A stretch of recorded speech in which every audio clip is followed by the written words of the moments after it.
वसुधा पर फूटा चंद्रिका का गुस्सा।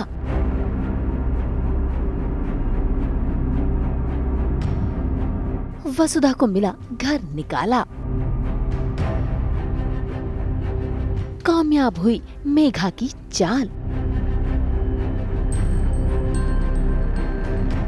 जी टीवी के सीरियल वसुधा में आज चंद्रिका गुस्से से आग बबूला हो रही है, क्योंकि उसे मेघा ने ये बात बता दी है कि वसुधा देव को अपना पति मानती है। बस फिर क्या, ऐसे में घर वाले इंतजार कर रहे हैं वसुधा का, और जैसे ही वसुधा आती है तो सारिका शुरू कर देती है अपना ड्रामा, जिसके चलते चंद्रिका के सामने होता है वसुधा के सुहाग का खुलासा।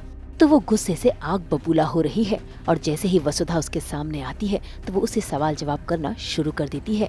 इसी बीच सारिका भी क्लू देती है। बस फिर क्या, चंद्रिका चेक करती है और उसके हाथों में लग जाता है वसुधा के गले में मंगलसूत्र और मांग में बालों में छिपा हुआ सिंदूर।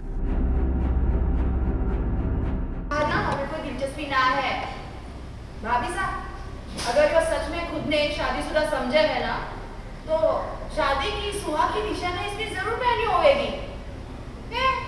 कहाँ है तुम्हारा मंगलसूत्र और सिंदूर?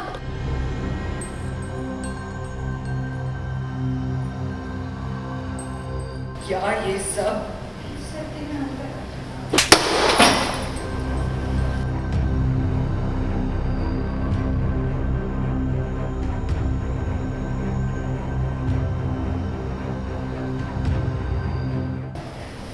तुम पागल हो गई हो। मन ही मन में एक नकली शादी को सच बना लिया। तुम्हारे मेरे बीच में ऐसा कोई ना रिश्ता है और ना कभी रिश्ता ऐसा हो सकता है। मेरी मेघा से शादी तय हो चुकी है और मैं उस रिश्ते से बहुत खुश हूँ। वो सब यकीन कीजिए, मुझे नहीं पता था इस पागल लड़की के दिमाग में क्या चल रहा है। मेरे लिए भी उतना बड़ा शौक है जितना है सबको लगा है।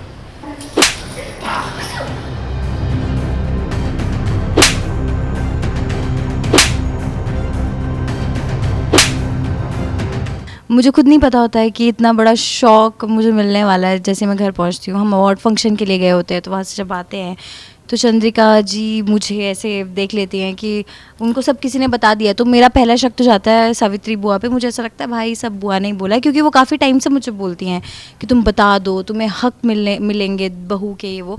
और जबकि मुझे पता होता है कि मेरे साथ at the end of the day यही होने वाला है। तो हुआ भी यही, और उन्होंने मेरा मंगलसूत्र भी देख लिया और सब। मैं माफ़ी भी मांगती हूँ तो उन्होंने मेरी माफ़ी भी एक्सेप्ट नहीं की। तो अब तो मुझे भी नहीं पता आगे क्या होने वाला है, उसके लिए तो आपको शो ही देखना पड़ेगा। चंद्रिका का गुस्सा तो था ही, साथ ही देव ने भी वसुधा पर अपनी नाराजगी जताई है, और ऐसे में अब चंद्रिका ने फैसला ले लिया है वसुधा को घर से बाहर निकालने का। निकल जाओ घर से और हमारी जिंदगी से। चली जाऊंगी देवी, लेकिन जाते जाते अपनी देवी का आशीर्वाद तो ले लूं। डरामा क्वीन, चल, बस हो गया तेरा नाटक। उठ जाओ, निकल जाए यहाँ से।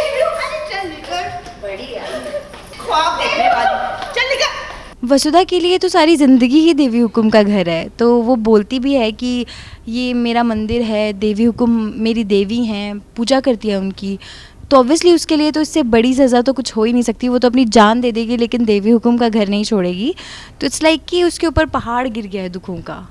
बेचारी वसुधा इस बात से अनजान है कि ये सारा किया कराया मेघा का ही है। अब देखना होगा कि कैसे वसुधा को ये बात का पता चलेगा और कैसे वो देव और पूरे परिवार को मेघा की चालों से बचाएगी। मुंबई से कुणाल उपाध्याय के साथ ब्यूरो रिपोर्ट। हम तो लेकर ही आते हैं आप सबके लिए एंटरटेनमेंट की तस्वीर। तो अगर आपको ये वीडियो पसंद आया, आप इसे लाइक करें, कमेंट देके अपनी राय ज़रूर दें। ऐसे ही एक्सक्लूसिव कंटेंट के लिए हमारे चैनल को सब्सक्राइब ज़रूर करें। अगर आप यही वीडियो फेसबुक पर देख रहे हैं तो हमारे फेसबुक पेज को भी फॉलो करें।